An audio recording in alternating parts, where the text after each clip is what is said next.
I couldn't resist that. It's with immense joy and deep gratitude that I welcome all of you to the launch of Brazilian Association BRIA. As we say in Portuguese, sorry for the accent, but that's how we call. Today, we are not merely celebrating the formation of association. We are witnessing the strengthening of ties between the two nations. While separated by an ocean, share a common spirit of entrepreneurship, resilience, and a passion for opportunity. For those who don't know me, my name is Luis Dominguez. I'm a psychoanalyst, business owner, and I currently am full-time postgraduate in big data and economics at Trinity. I don't know why. So difficult, guys, seriously. I arrived in Ireland 16 years ago. Like many Brazilians, I had to take a few steps down to build my career. And I'm going to leave this paper behind. When I arrived here, the reality of the Brazilian community was completely different, right? So Andrea is here. We've met since the start. Very few could barely see a Brazilian around. The Brazilians here always like coming to study English and really come back home because usually nowadays we love so much, we want to stay. And throughout those years, I felt like for some reason, we are getting a little bit more scattered. It's not that we are not united, but there's something going on that maybe it's time for us to keep growing, but keep growing together.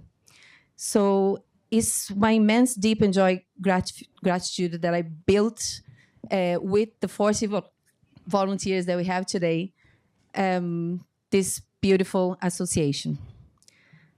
Throughout this journey, I have firsthand and significant contributions to the Brazilian community has made to Ireland. However, I also observed that we were scattered. This is how the idea of BRIA was born. So we are launching BRIA in the MVP format. So an MVP format is literally to give you the basic value for a product or a service. It's not going to be complete. It's not perfect. We are not launching this today. You go to the website and you see everything working and amazing things there. You will if you join us. In about a year time, we plan to have a lot more partners, a lot more communities together, and a lot more people helped by this initiative. The association is not mine. It's not going to be mine, and it will never be mine. It's ours, and I take this today. I'm giving you a gift, really. It's our community, and this is extended also to the South Africans. They are here, Chilean, Bolivians, Peruvians, Argentinians, and all the communities that we have in Ireland.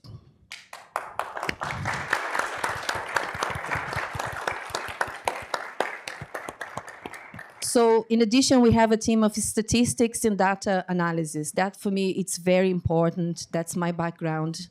I don't know why I love numbers so much, but numbers is the only way that we can change things, right? So we have a dedicated team that constantly analyzes all the data, all the information that we do, the events that we do, planning that we helps the planning for the things that we want to do in the future. So there's a QR code if you want to scan. Doesn't need to be now. There's the link for the website. There's a link for a survey. And the social media is there as well. And maybe some funny videos. I don't know. The decision to launch this event with the conference focused on employment permit in Ireland ties directly to BRIA's mission. We understand that many skilled Brazilian professionals are here, ready to contribute to Ireland's economy and build their career. However, the navigating complexities surrounding employment permit can be challenging, right? Today, the discussion is crucial in bringing these challenges to light and exploring practical solutions. Whatever is discussed here will be compiled into a document and is going to be brought to the Brazilian embassy. BRIA is committed to identifying and supporting solutions to these challenges, and we are here to support Brazilian professionals and assist the Irish government in resolving these issues. Ladies and gentlemen, this is not just the beginning. Today, we can elevate not just our careers, but also our community, creating a lasting legacy both in Ireland and Brazil. Thank you so much for your support. I'm very nervous. Guys, seriously, like, apart from the beautiful words that we write, and English not being the first language, we need a guidance. But I just really want to say thank you so much for each and every one of you here.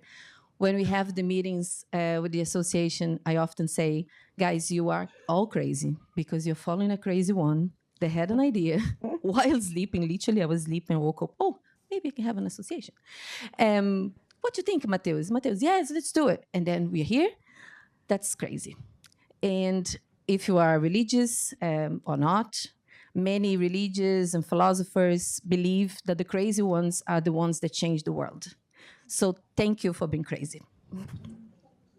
Now we're gonna begin our discussions. We have a short time, but we're gonna get there.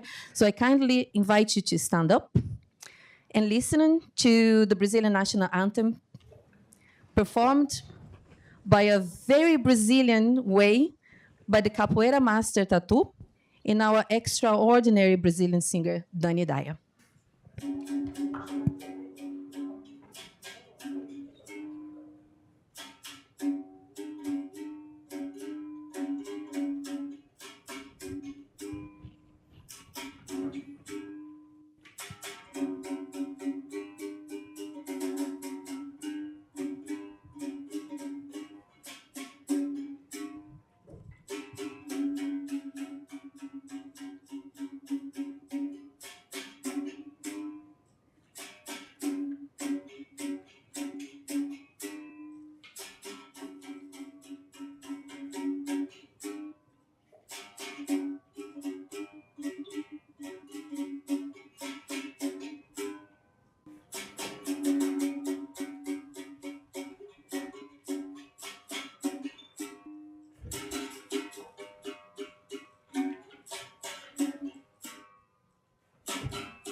A imagem do cruzeiro resplandece, gigante pela própria natureza.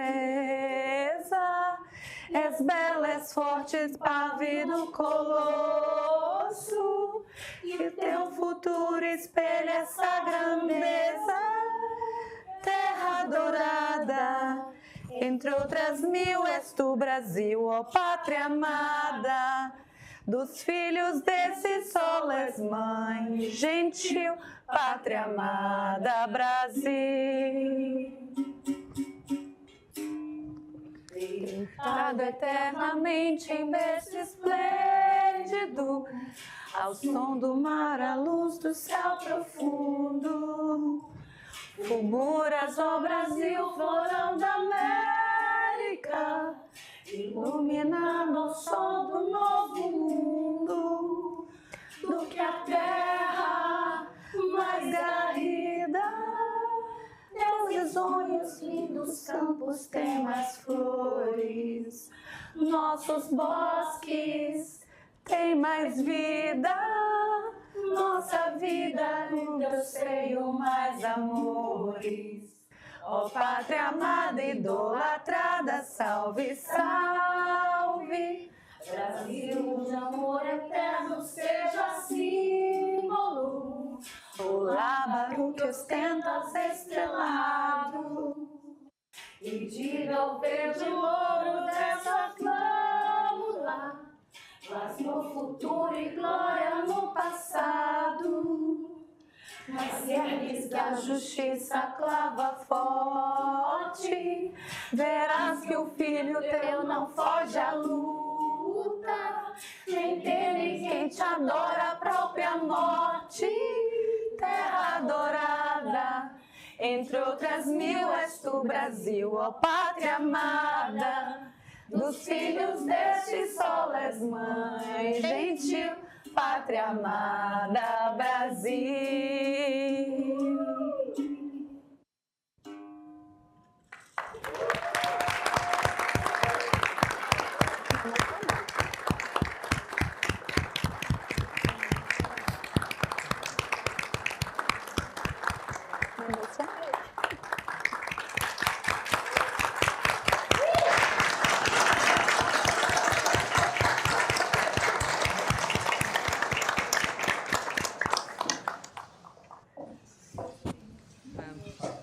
Hello? Yeah, that's amazing. So thank you so much, Dai.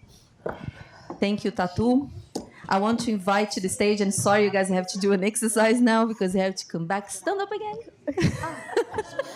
We want to invite to the stage Oishin Cook. I hope I pronounced the name correct. As you say here, a young lad that's going to sing the Irish anthem for us.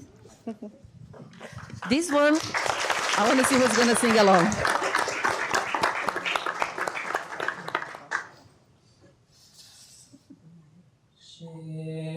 Fianna fáil atá bhuisteáil ag éireann, bhíonn dorsú ardíonn na rán cuin, bheithmhid beséir seantír or sinsear fasta, ní ábhar fintír an nach intráil, anach behéim sair bhar na bhfuil le gheall bhfuil chun báis nó saoil, le gan hís tréoch bhrí lábhach na biléir, seoibh chonig árán bhíon.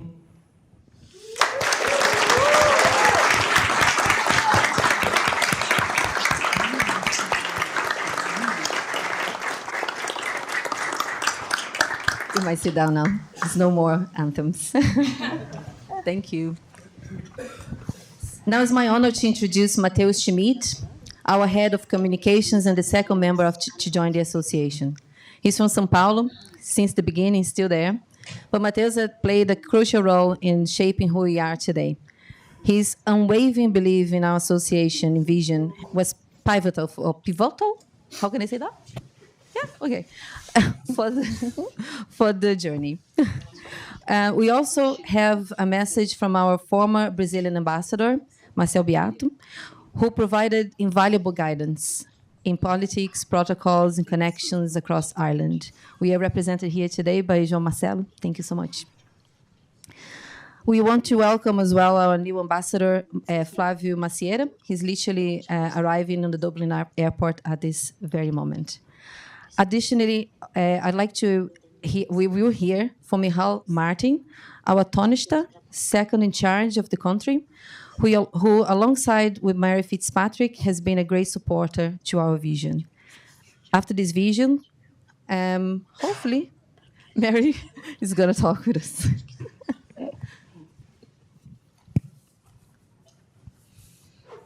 Hello, everyone. My name is Mateus Schmidt. and I'm very thrilled to be introducing myself to you today. Not just because we've been working on this project for the past 15 months, but also because I believe that together we'll be able to build a better Ireland for thousands of Brazilians out there. So I hope we'll be working together soon, and let's get in touch. Delighted to hear about the establishment of the Brazilian Association in Ireland. I think it's an excellent idea. Over 57,000 Brazilians now living in Ireland and making Ireland their home. And certainly in terms of full participation in all walks of life, sporting, cultural, business, working life, I think the association can give a lot of advice, can facilitate integration and participation in society, and we in government will be very happy to work with the association once it's established in terms of advancing that particular agenda. Hello everyone. I would like to begin by thanking Luis Domingues for inviting me to the launch of BRIA, the Brazilian Association of Professionals in Ireland. Today's event is a watershed, a proof of how the Brazilian community has matured over recent years. BRIA will serve as a clearinghouse for the growing expectations of the many thousands of Brazilians who have made Ireland their home and workplace. It will help give forum and voice to the aspirations of these budding professionals. 85% of them hold a university degree, yet only half are employed in their field of expertise. One of BRIA's first goals is therefore to map the challenges and hurdles they face in obtaining work permits in line with their potential. I wish to extend a special thanks to Minister Dara Callery. His presence today, as in previous events we have sponsored, is evidence of his department's solid support for the Brazilian community. The recent decision to launch a survey of the meatpacking sector is especially praiseworthy. I salute his willingness to listen to the concerns of these Brazilians working in Ireland under challenging conditions. In collaboration with BRIA and other Brazilian stakeholders, I have every confidence that the Irish government will continue to be the crucial partner in fostering the speedy and productive integration of Brazilian professionals into the Irish economy. For all these reasons, I truly regret not being able to join you this evening. I have already left Dublin, having just left my work as Brazilian ambassador last week. I have left Ireland, but as you can see, Ireland has not left me. I look forward to continuing to follow from afar this community's role in making Ireland an ever more prosperous and diverse society. Thank you. We're going to clearly miss him. Senator Mary Fitzpatrick was appointed to the Seanad Dearn, is an Irish word, guys, sorry, in June 2020 by Taoiseach, another one, Micheál Martin, and serves as a Fianna Fáil spokesperson for housing, local government, and heritage. She's been dedicated community representative for Dublin Central Service since being first elected to Dublin City Council in 2004. Mary is a founding director of several community initiatives, including a youth service, a justice diversion service, and a community policy forum. She also volunteers as a director of the Loft Family Resource Centre at the North West Area Partnership. She works with the government to advance social and affordable housing, revitalize Dublin North inner city, protect heritage, and achieve climate action target. And you are doing very well. Mary will present us now the Brazil-Ireland Parliamentary Friendship Group.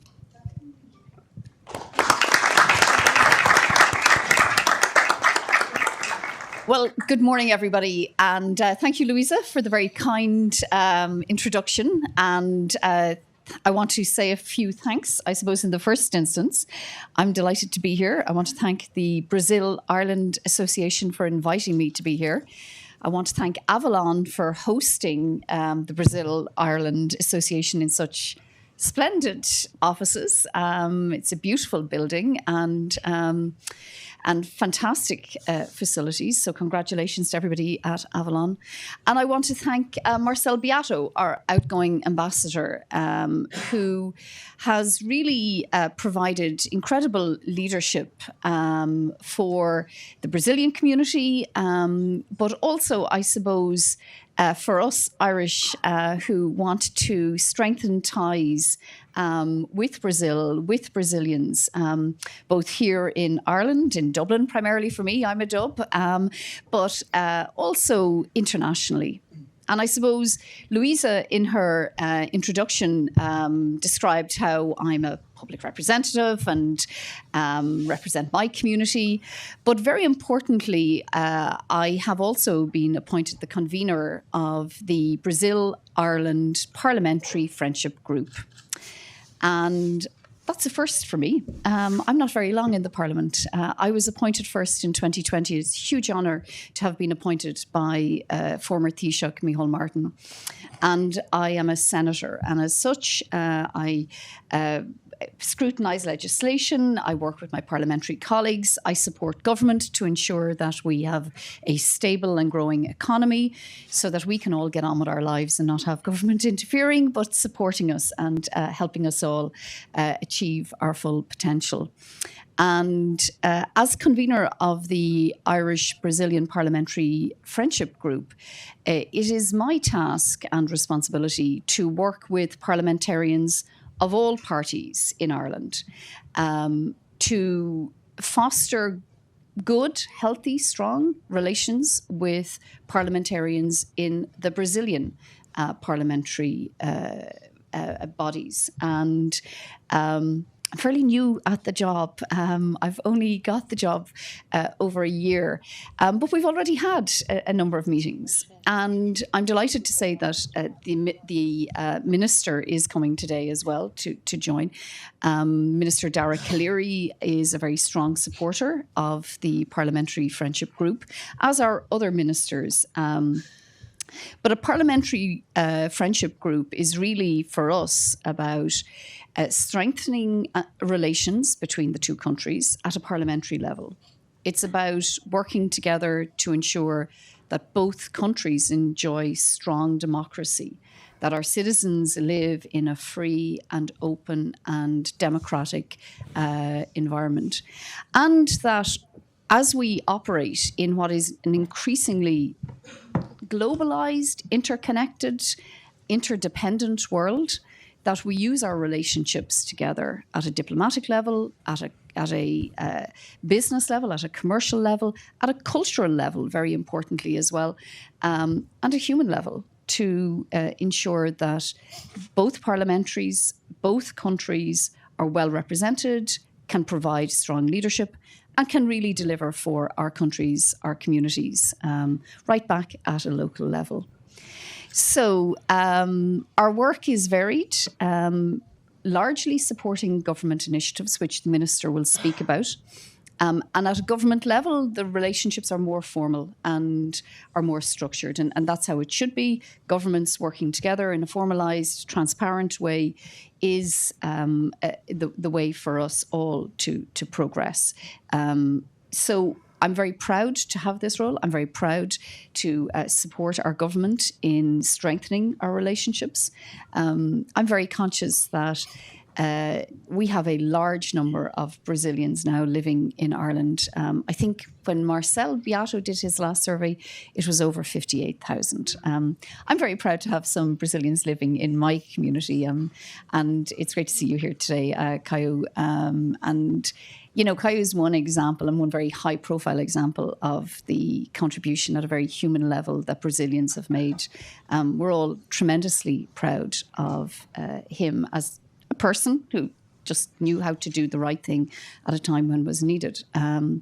But there are tens of thousands of Brazilians in Ireland, and all of which are contributing in various different ways, and many very professionally, you know, from a business perspective. And we're fortunate, it's not by luck, it's by design, to have a growing economy, one of the strongest economies in Europe. We don't take it for granted. It is something that we have in our very recent past experienced a crashed economy. So it's precious to us. It's something that we want to protect and strengthen and grow. And in doing that, all of the Brazilians who are engaged in employment, in providing employment, in creating enterprise and supporting enterprise are making a huge contribution to that. And for that, I want to thank you sincerely and encourage you to keep going and to be part of what I believe is, for us as a country, a very bright future. We have, a lot of opportunity. We're in a really privileged position on this little island of ours. We shouldn't take it for granted. We should protect it. We should invest in it. And each of you investing your lives in being here, in pursuing your career and growing your life here and creating employment here is doing just that. So I just want to really thank you all most sincerely for doing that. And I'm going to hand back to Louisa. Yeah, so thank you.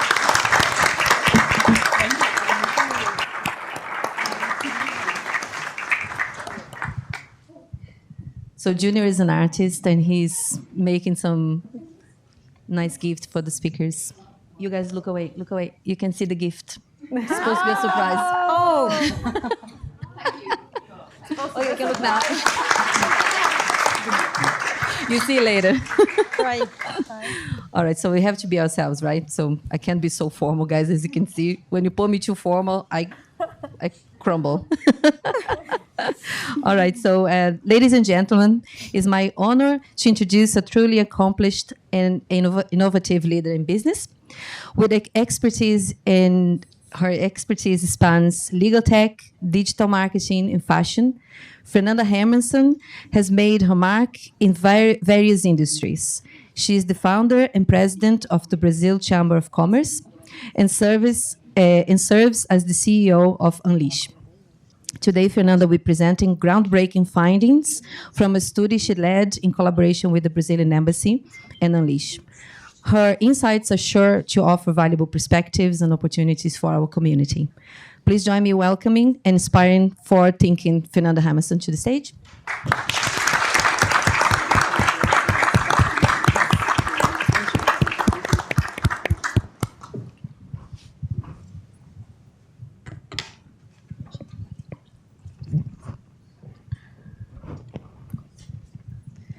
So good morning, ladies and gentlemen. I'm delighted to be here today on this special occasion to present insights into the professional profile of Brazilians living in Ireland, drawn from the findings of the Brazilian Community in Ireland report published by Unleash in the Brazilian Embassy in Dublin earlier this year.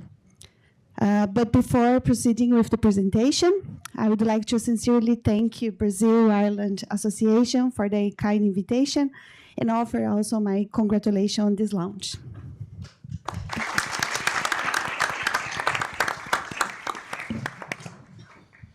So to provide you some context, let me quickly summarize the research process behind the report. So in general terms, the purpose of this study was to detail the context and the profile of the Brazilian community living in Ireland to serve several purposes, including to be a key tool for all those involved in formulation policies aimed at the Brazilian community in the coming years, and provide a basis for the for the community itself to mobilize defense of its own interest, as exemplified by this initiative being launched today.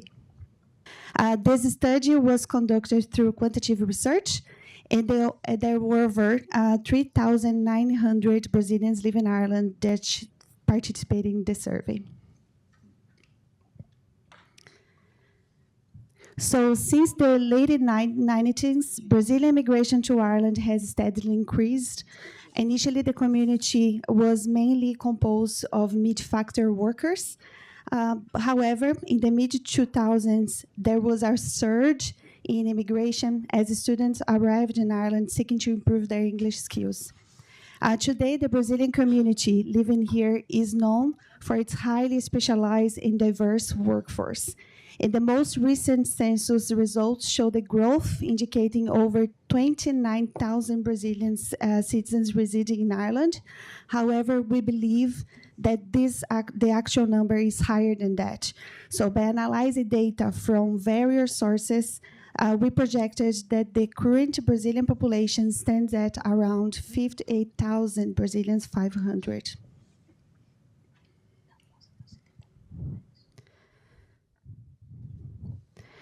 So most Brazilians living in Ireland today arrived in the country between 2016 and 2023, indicating a recent influx of immigrants. The survey highlighted vital demographic groups, with almost 60% being between 28 and 37 years of age, a stage considered the peak of one's productive capacity and efficiency at work, balancing energy, experience, and acquired skills.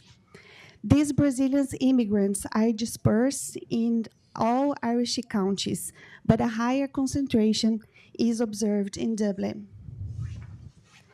The main motivations for this immigration are association with the interest in learning or becoming fluent in English.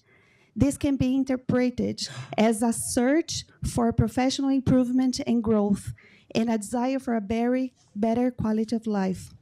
For example, Samuel, a civil engineer, and Sarah, a solicitor, a lawyer in Brazil, she recognized the importance of English while doing a postgraduate course in Brazil, and that motivated them to come to Ireland in 2022 to study English, and today, both of them are successfully transitioned into the Irish workforce in Ireland. In this context, it is interesting to note that many Brazilians have sought more qualifications after moving to Ireland. There has been an increase in the number of Brazilians with post-graduation qualifications, a particular master's degree, compared to the education they had when they arrived in Ireland. Currently, more than 85% of respondents have completed higher education, with 36% having achieved post-graduation qualifications, showing a profile of highly skilled immigrants. In terms of fields of education, the administration, business, and law sectors leads with almost 34%, followed by engineering, manufacturing, and construction, information and communication technology, and health and welfare. All are there, all are classified, all areas are classified as critical skills in Ireland and have some of the highest vacancies rates in the country. So the majority of professionals arriving in Ireland have work experience, with approximately 1/4 possessing between 9 and 15 years in their respective fields. Typically, professionals with this level of experience fall into the category of mid-career or senior career roles, bringing a significant amount of knowledge, skills, and expertise to their positions. Almost 8% of Brazilians are currently employed, reflecting their active participation in the Irish labor market. Of those, almost 38% occupy positions as analysts or specialists. Almost half of them are not working in their field of education in Ireland. However, the data sectoral change is motivated by several factors, most of which is related to opportunities rather than needs. So better career prospects and opportunities, more attractive salaries offers, and better working conditions are the main motivations. Tani Storani, a Brazilian career specialist interviewed for the research, endorses this result on her experience. She affirms that it has become increasingly common to find professionals who have chosen to transition careers when moving to Ireland, particularly to promising areas such as IT, data science, data analytics, and accounting.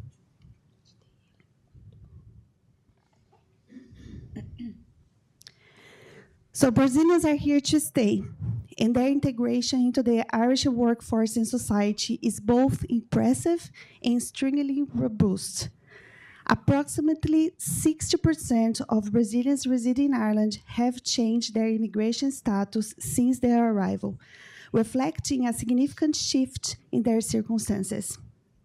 This change indicates a positive evolution in the conditions of permanency of the Brazilian community, largely driven by the acquisition of work permits and European citizenship. So, in fact, Brazilians are currently the second most common nationality receiving work permits in Ireland.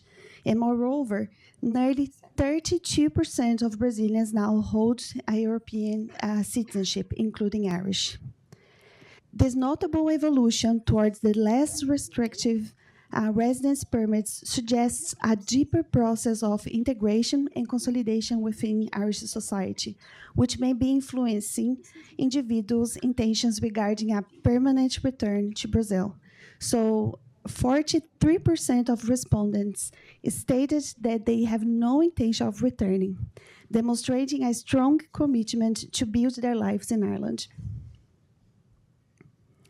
So in view of the results obtained in this study on the Brazilian community in Ireland, it is clear that not only is there growth in absolute numbers, but more importantly, a significant rise in the credentials of the Brazilian immigrants. The data reveals an encouraging panorama. So qualified immigrants in critical areas at the peak of their careers, bringing a unique blend of energy and professional experience, making them well suitable to address gaps in the Irish labor market. Professionals who actively invest in education and specialization, showcasing a commendable commitment to self-improvement. And Brazilian professionals featured prominently across diverse domains and marketing sectors, enhancing the fabric of Irish workforce diversity.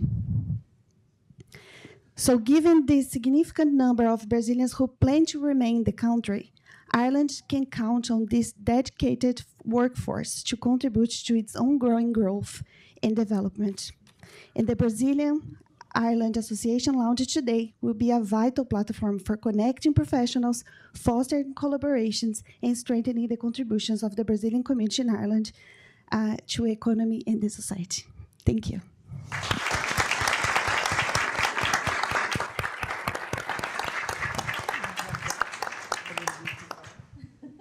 Guys,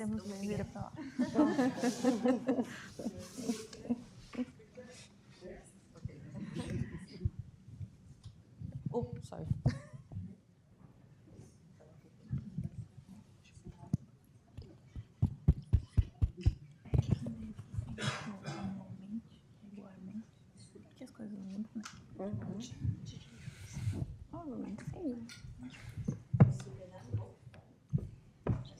Hello? Yeah, there you go. Thank you, Fernanda, so much for your kind words. Now, ladies and gentlemen, we are approaching the moment that we're going to listen into these beautiful ladies here and the minister whenever he arrives. They're going to be talking about the challenges, the employees and the employers and the government challenges on granting, seeking, and the challenges the government has actually on employment permit. I just like to acknowledge John. Thank you so much from the Workplace Commissions. Is here with us tonight. Tonight, whatever time is outside. Yeah, my brain is sleeping. Thank you so much for being here. So it's my pleasure to introduce a highly esteemed expert in employment law and recruitment. Candy Meyer brings a wealth of experience in navigating the complex world of employment permit and immigration law. As a registered lawyer in Brazil and Portugal, Candy has successfully applied her expertise across multiple countries, and now she holds a key leadership role with us as the Director of HR, Legal and Immigration at the association. Let's hear for Candy Maya.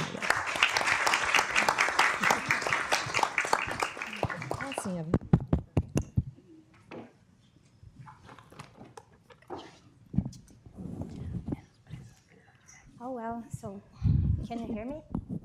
Yeah. So thank you very much, Louise, for the invitation to be here, the opportunity to be part of BRIA and collaborate with this groundbreaking initiative.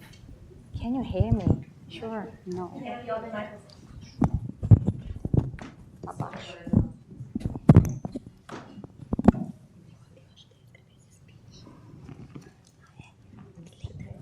Test, test. Mine is working. Just leave like this. Not gonna be like. No. Okay. Hello. Just leave that. Okay, right. So good morning, all. Thank you for the opportunity to be here, Louise. So I'm here today. Good morning. I want to address the topic that is critical to many businesses across Ireland. That is the challenge to attract and retain talents and professionals. So navigating the employment permit application can be a great challenge for the employers. And as our economy grows and diversifies, the demand for skilled talent from around the world is always increasing. However, the journey to secure those talents is often fraught and with complexities and obstacles. So we will explore just a little bit of them today. So the first topic that I want to bring up is the complexity of the application process.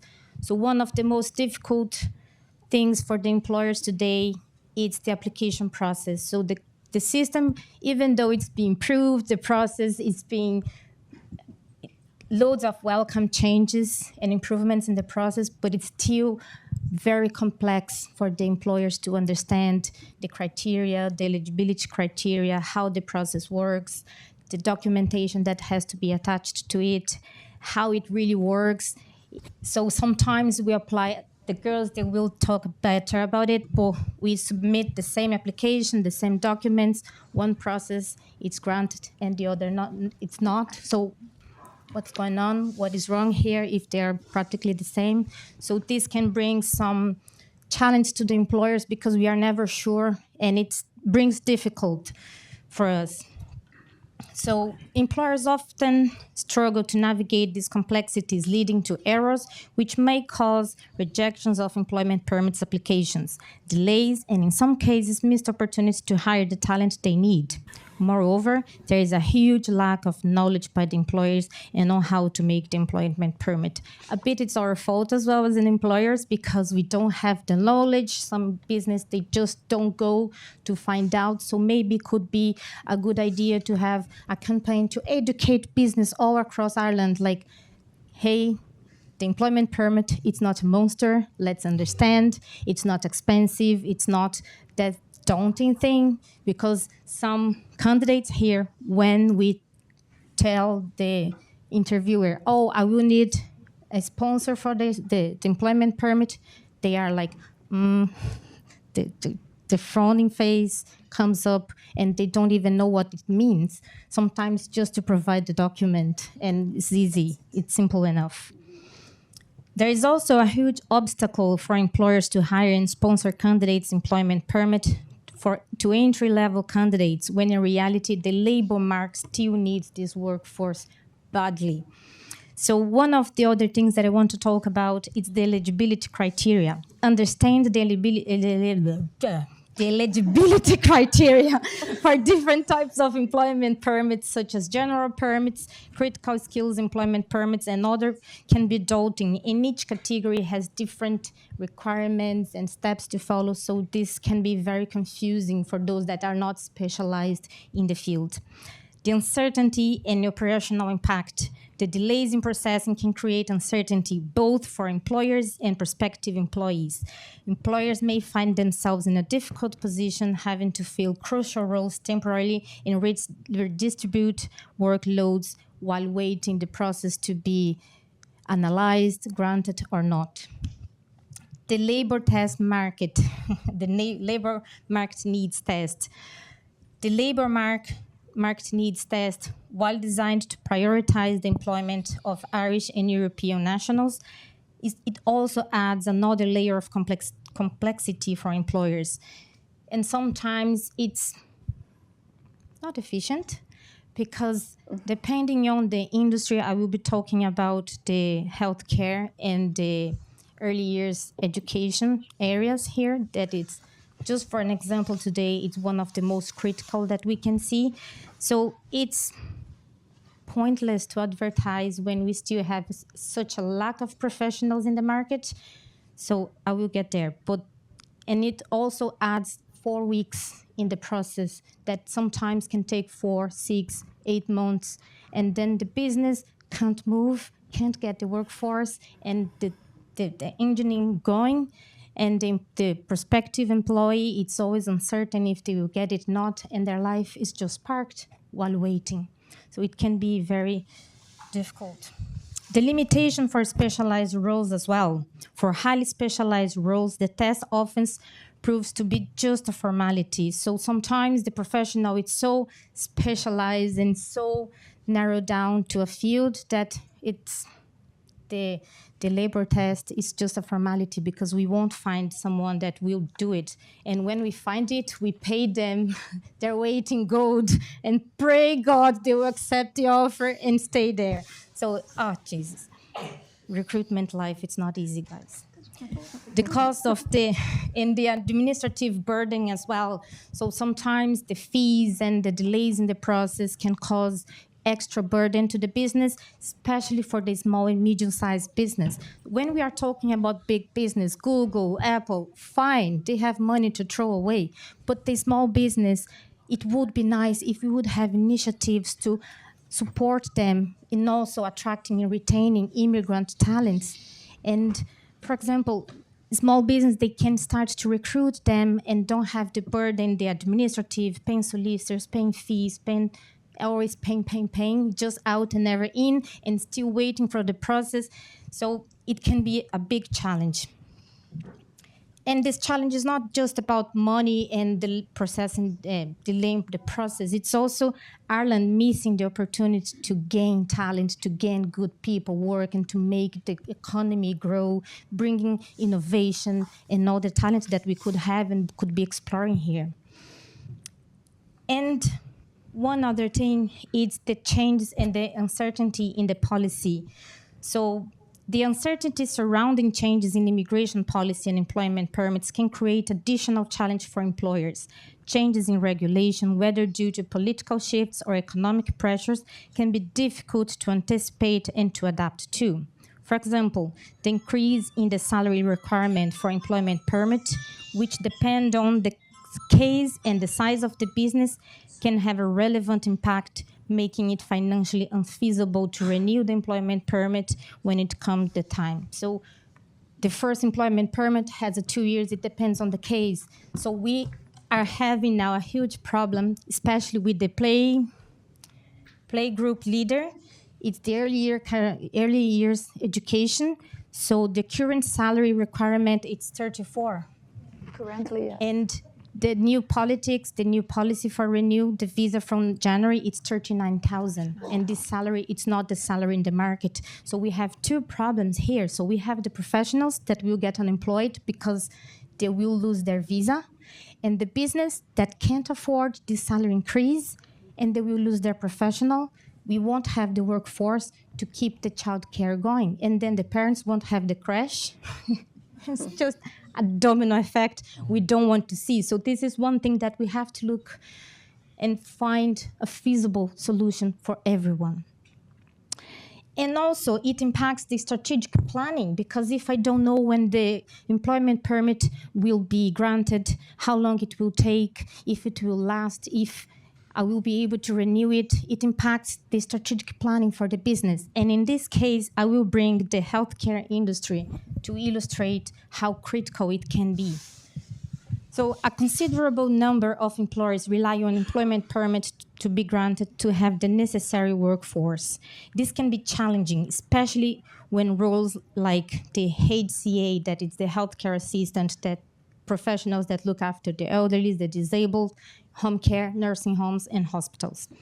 That is not considered critical by the debt, even though it's clear there is a lack of qualified workers in these areas. The healthcare sector in Ireland, particularly in the home care service, is facing a significant challenges that impact both employers and service users. One of the key difficulties for employers is the recruitment and retention of staff, which remains a critical issue. For instance, the HSE's 2024 National Service Plan highlights a shortage of home care workers, which exacerbates the waiting times for people seeking home care support. So sometimes the elderly, they can spend up to 6 months in the hospital waiting for the confirmation for the home care service to be discharged and sent home. It's not nice for them. Regarding the numbers of service users waiting for home care, around 5,300 people were waiting for home care service as of early 2023. This includes older individuals and people with disabilities. The waiting list time can vary greatly, with some service users waiting up to six months or more to receive home care, either from HSE directly or through approved private providers. Home Care and Community Care Ireland has also emphasized that the shortage of care workers and delayed access to services are significant barriers to meeting the growing demand for home care across the country in Ireland. Those data, it was all taken from the HSE website. Employers in the private and public healthcare sectors are struggling with increasing operational costs while simultaneously trying to meet the growing needs of an aging population and those with complex health conditions. The HSE's focus for 2024 includes reducing waiting times and addressing workforce shortages. But the sector continues to face pressure to provide timely and highly qualified quality care. Then, despite the shortage of professionals to fulfill the demand for the service, only 2023, the healthcare assistant was considered eligible for the general employment permit, and with a quota of 1,000 permissions per year, which in 2024, this quota was reached before the first 6 months of the year. And now we had to wait for extra 500 more, which is not enough because we have 5,000 people waiting for the service. And the business, they need to hire, they need to retain, to grow, and to provide the service. So like I said, it's a domino effect. In addition, despite the very welcome changes in the employment permit recently implemented, it also represents further struggles for employers to afford those professionals, considering the salary requirement increases. And I go back to the early education years, the playground leaders. How are we going to address this issue? Because we will have thousands of professionals losing their jobs, business getting into the risk to park their activities because they won't have the workforce available, and then it will impact the family. And we need to look into it urgently.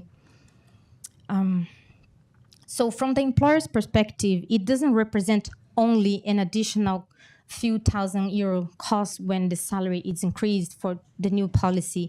It also increases taxes, salaries, and all costs involving the employment relationship.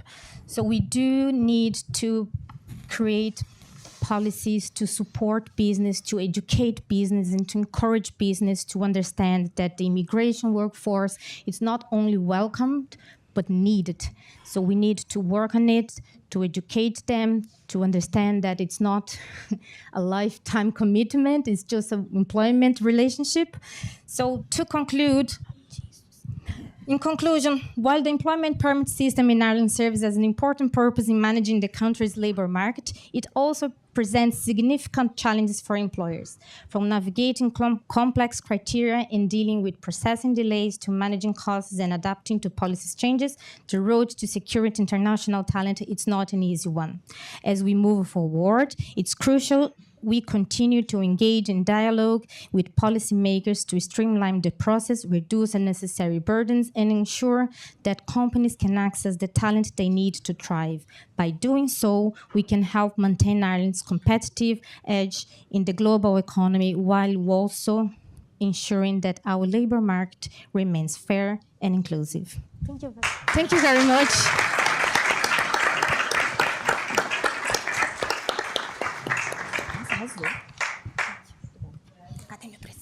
Oh, sorry, Anne.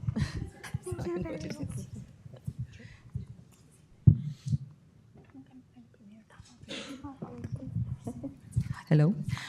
Welcome, Minister Dara Kellery here tonight. I keep saying tonight. This morning. I said tonight twice so far. So let's just continue. Let's continue somewhere. Here. Okay, so it's my pleasure now to introduce two distinguished legal professionals with a wealth of expertise and dedication to the field of immigration law. First, we have Bárbara Andrade, international lawyer qualified, practicing Brazil and Portugal, and registered as a foreigner lawyer in Ireland. Specializing in immigration law, employment law, and international family law, Bárbara is the CEO of Bárbara Andrade International Lawyer, Immigration Consulting. Joining her is Thaís Azevedo, a qualified solicitor in Ireland since 2021, with additional qualifications to practice in law in Brazil, Portugal, English, Wales, and whatever else. She's our first full-on lawyer in Brazilian here. Specializing in immigration law, Thaís is a partner at McGraw-Mullen, if I say that right, in Dublin, and serves as the director of Brazilian Lawyers Association in Ireland. Both of them are going to be addressing the hurdles, that's a good one as well, faced by employees seeking to secure permits in Ireland. Welcome. Thank you.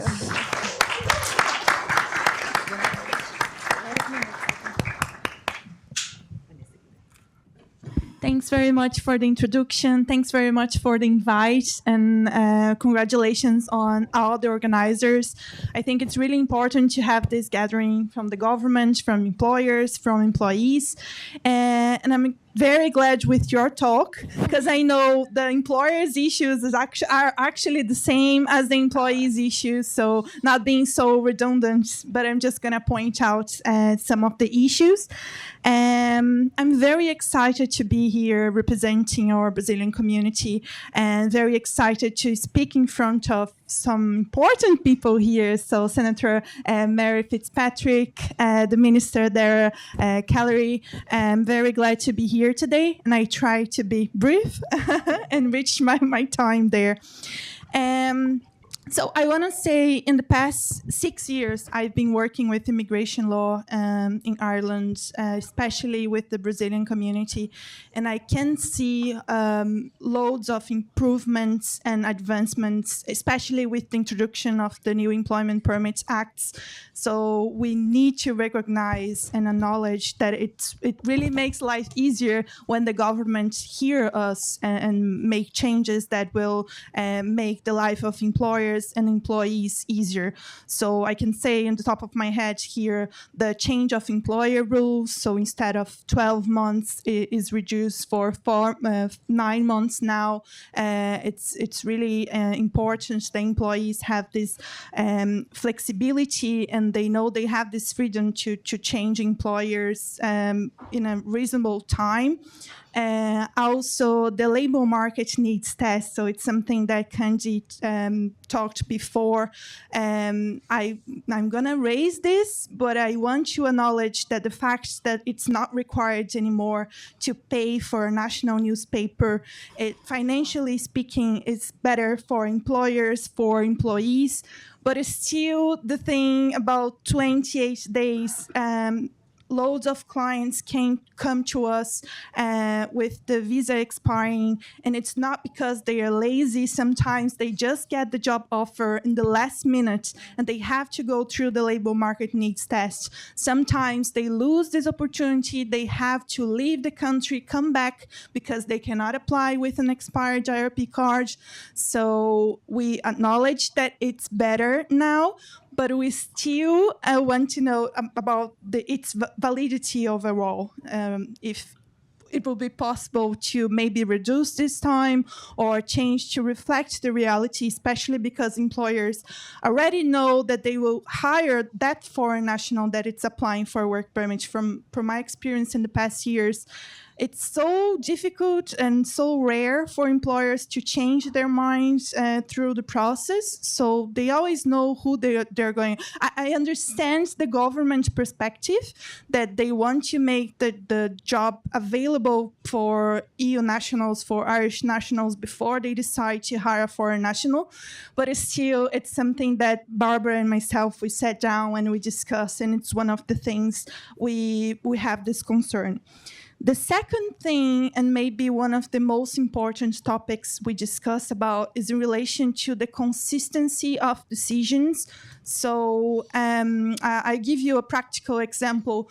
When we make an employment permit application, we always try to make it clear in our application where is the appropriate category and the standard classification code for this job. So let's say I have a healthcare assistant job. It's code, I'm going to say a random number there, 2121. So we make sure we indicate the right code when we are making the employment permit application. Sometimes we get decisions where the decision maker would say that the position is ineligible, but doesn't say why, doesn't say which category they think that position belongs to. I had a case 2 weeks ago where we made 2 applications with the same job title, same job description, same employer, no difference. One came with a positive outcome, so a good decision approved straight away, no queries raised, and the other one was refused because the decision maker said that the position is on the ineligible list. So we're going to submit a review, we're going to appeal, but it takes time. And this employer in special, his visa expired already, so his situation is he can't travel. It delays things, you know. So I just wanted to bring up the legal certainty and consistency of decisions. And the third thing as well, and Barbara will step in this topic, is in relation to the different types of work permission and the different rules for each type of work permit. So I know that we have several types of work permits here, and each one has its own purpose. So I know contract for services has a specific goal, general employment permits the same, critical skills employment permits the same. But when it comes to a person coming here, working for a couple of years, this person becomes a legal resident. So a general employment permit becomes a legal residence, a critical skills, inter-company transfer, or after a couple of years, they all become Irish residents. And sometimes we come across some differences. For example, long-term residency entitlements. So a general or critical skills employment permit holder after 5 years is entitled to apply for a long-term residency, whereas a contract for services holder cannot apply for a long-term residency. So it needs to search for another approach, another way to stay in the country legally. And these people have already created ties with Ireland. They have a family here, so it's hard for them. The same goes for their family members. So the rules for the family reunification Barbara will go into it as well. But basically, if you have a contract for services permit and your wife is here, we made an application to change her stamp 3 permission to a stamp 1G permission, so she would be allowed to work. The same that changed for general employment permit holders. Now their spouses are entitled to work full-time.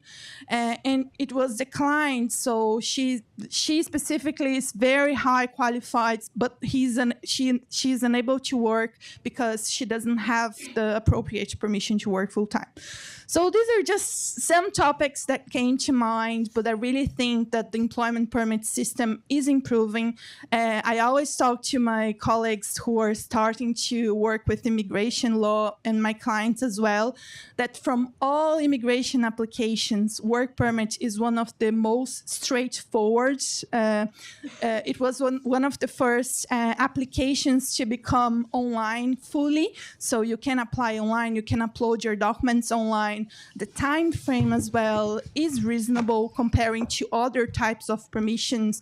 So if you apply for a critical skills, you can sometimes get a decision within 4 weeks. So it's reasonable comparing to other types of permission applications. But yeah, so I was invited to talk about challenges. So those are the issues we thought about. Now I'm going to call my colleague, Barbara.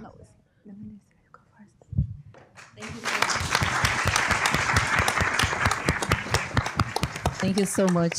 Just to accommodate the minister's schedule for the day, we're going to invite him now to talk to us a bit about the challenge of the government or whatever else that you want to talk about employment permits. Thank you so much. Thanks for being here. Thank you, Louise. Good morning, ladies and gentlemen. Senator Fitzpatrick, Councillor Halley, ambassadors. So good to see you all. It's very good to be with you all this morning. Our day after the budget, I've already being in Mullingar this morning. I've done a budget press conference. I'm here with you and very much happy to be with you. I want to put on record my thanks to Ambassador Beato for his considerable work with us and for your community, and wish him well in his new post, and look forward to continuing to work with the team at the embassy and with all of our ambassadors who are here with us. Delighted to be here with my good friend and colleague, Senator Mary Fitzpatrick, who is the chair of the Brazil-Ireland Parliamentary Group, who does so much work on your behalf, who brings many of the issues you have just raised to us very regularly, who's hoping during the term of her office to get to Brazil, however long that term may be, but above both our pay grades. But I think today is really important. This signifies the launch of the Brazil-Ireland Association is really important. And I really want to commend you, Louise, and wish you well in your term as president. And I was just listening to the inputs there in relation to work permits, and I'll come on to those in a few minutes. But when we look at our trading relationship with Brazil, which was over €2 billion in 2022, that gives you an indication of the depth and the importance of the relationship. But it also shows you there's so much more opportunity to expand it. And we want to do that. And that's why we have an Enterprise Ireland office in Sao Paulo with a really, really good team there working to look at the angles that are there to work to open up business for Irish companies going in, but also to make it easier for Brazilian companies to come to Ireland to set up investments here. And we have the team in place to do that both in Sao Paulo and here in Dublin. I want to thank you for your remarks about our employment permit system. Brazilian nationals are generally one of the highest volume of nationalities coming. And in 4 of each of the last 5 years, Brazil has had the second highest number of employment permits in Ireland. And indeed, in 2024 to date, there's more permits issued by the end of September than there was in the entire of 2023. So we're about 2,697 Brazilian permits issued so far this year, with 3 months to go, compared to 2,630 or so for the entire 12 months last year. So that shows you the volume and that Ireland is still a good place to come. And I think it's important. We need to reiterate messages, and we need to consistently repeat very important messages about the importance of economic migration, about what it brings to our country economically, but more important, what it brings culturally and what it brings in terms of values. Skills are absolutely necessary, but culture, values, and input are even more so. And we are competing, and we're very conscious in the Department of Enterprise that we are competing for your skills with many other countries around the world. And that is why we want to try and engage with organizations such as this. We want to hear your feedback in terms of how we can do things better. We have introduced Minister Emer Higgins, who sends her good wishes, Mr. Peter Burke and myself, a new Employment Permits Act, and that took effect on the 2nd of September this year. So it's just coming into its first month. It's amended all of the employment permits legislation. It has modernised employment permit law, and it's going to bring huge benefits. And in yesterday's budget, we announced additional resources for our employment permit section for 2025 to embed this new act, to bring in extra technology so that we can address some of the concerns and some of the blockages within the system. Some of the improvements, as have been acknowledged, are that permit holders can now apply to change the employer on their permit to another employer. We were behind other jurisdictions in bringing this in. I think it's very important that it's here, and that will be done. And we've also beginning to look at the issues that you just raised around family issues, and to see we have to work with the Department of Justice in that space. And I certainly believe that if we had a single permission, we'll reduce a lot of the costs and a lot of complexity about different departments, different silo departments. But there is a bit of work to be done between ourselves and both departments in this space. And we are continuing to engage with the Department of Justice on that issue. As you know, we have agreed that all eligible spouses and partners of employment permit holders who are already in the state will be granted permission to live in the state with their family. And that brings you easier to get your family home and bring your family together to be with you here in Ireland. And I think that's really, really important. The labour market conditions, that we have in Ireland at the moment, we don't take them for granted. But it's worth reflecting that we have full employment. You saw yesterday the kind of economic growth that we were predicting. We're predicting 3% growth again in 2025, following 2.5% growth this year. We've expanded the number of occupations that are eligible now for employment permits. We've restarted hiring in ICT. And all of those factors have added to the increase in permits being sought from Brazil this year, and you've seen the figures that I mentioned earlier. But we're also continuing to invest within the department. As I said, there will be further investments in 2025, but we did from 2022, we had a delay of about 11,000 people. We brought that down to 1,000 last year. It's crept up again this year because of the kind of volumes that we have. But what we've also done is that you can now see on the department's website on a monthly on a class by class in terms of permit basis, and every month the number of permits that are on hand, the number of permits that are being dealt with, and we're trying to give you more information to allow for certainty, to allow for planning, and to allow those of you in the space of professionals to give that information on to your clients. I think formats like this and engagements like this are useful, and certainly I know, speaking for Minister Higgins and myself, we're more than delighted to engage with the association as you move on, as you bed in, and through Mary and Mary's office around issues like this. I think you will see a much more efficient running in terms of work permits throughout 2025. We have a fantastic team of people working in that section. They have embedded the new legislation, which was one of the biggest changes in work permits, and now we're rolling it out. There's always teething problems in any rollout, and there are many in this room that can attest to that. But we'd work through those. We work through those problems with you through BRIA, and hopefully make sure that we have a much more efficient system through late 24 and 2025. So thank you for hosting this morning. It's been useful. We have people here from the department who feed back stuff, and Mary will as well. And best of luck as you launch this association. Wish you every success in your roles. Thank you.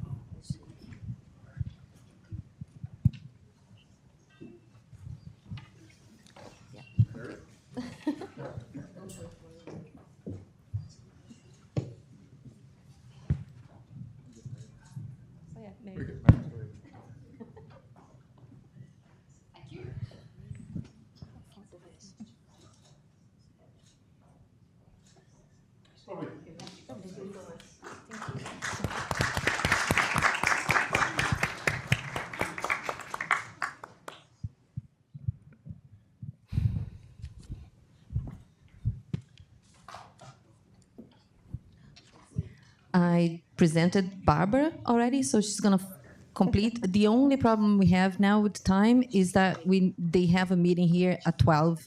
So unfortunately, we're going to have a very short 5 minutes from you and 5 from Milton, and then we have to meet downstairs, maybe a reception and network over there, okay? Thank you so much.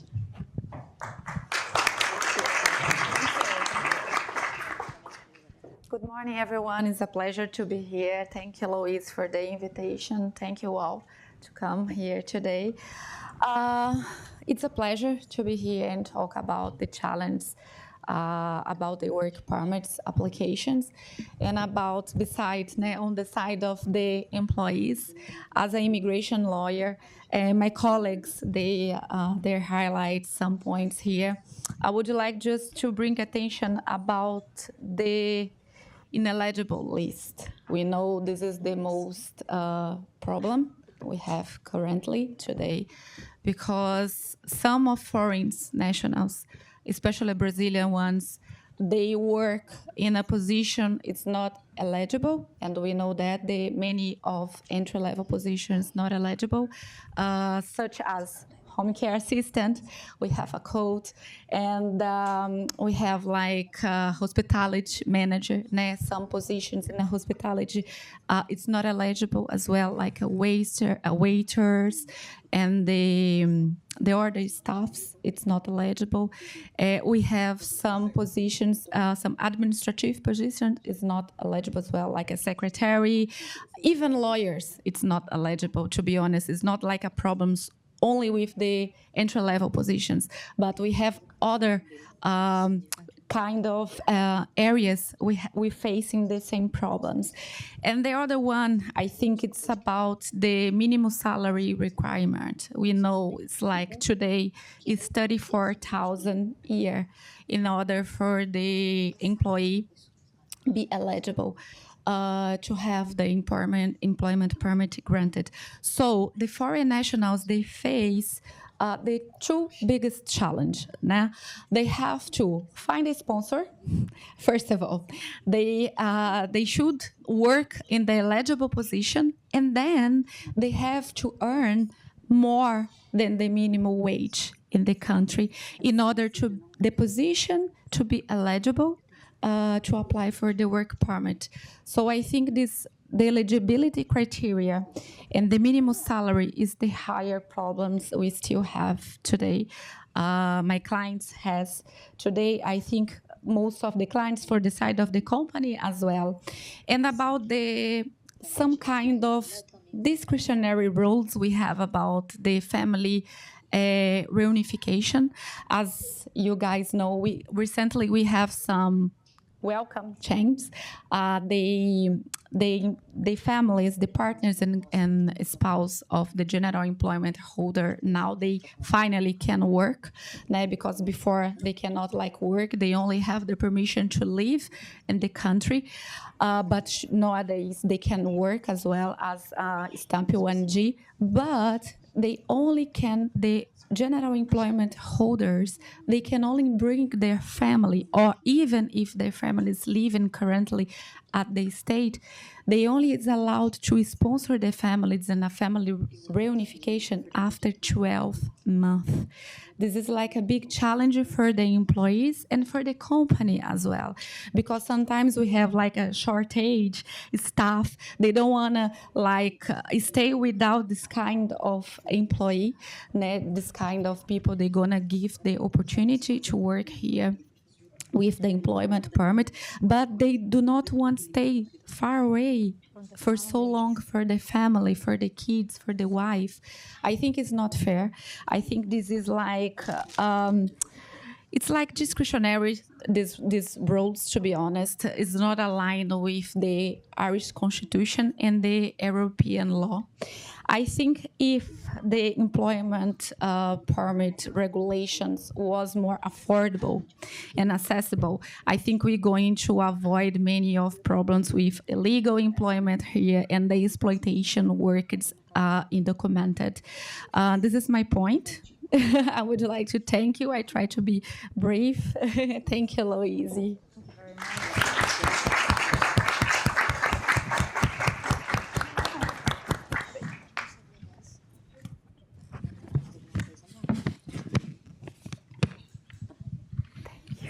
Okay, hi everybody. Because of the time, as Luis mentioned, we have another event right after here, so you guys are saved from my 10-minute poem that I was planning to recite here. And with that, I just would like to broadly thank everyone that have been here today, but also I would like to especially thank the presence of our Secretary João Marcelo here in the representing our Brazilian embassy, and also make sure that I thank our former Brazilian ambassador, Marcel Beato, who since the beginning provide us with support and guidance. So this was essential, especially the conversation that we had with him in the very beginning. Also extend my thank you and gratitude for the Senator Mary Fitzpatrick, who was one of the first that opened the doors of the politics here in Ireland to hear about us and to understand our cause. So thank you for your service. And thank you also for Minister Dara Kalari, who took the time to be here and also gave us some insights. Thank you for our amazing panel here that also provided us with amazing insight and have been supporting our community in many ways. A big thank for our volunteers who have been dedicating their time and their talents to support us and to make it happen.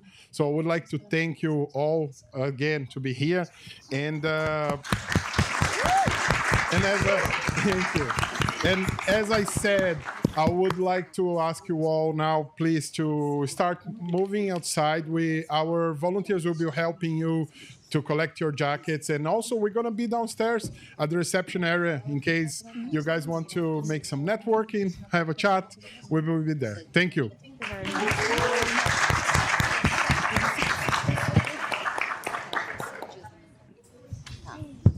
Pode, por favor. Todo mundo junto.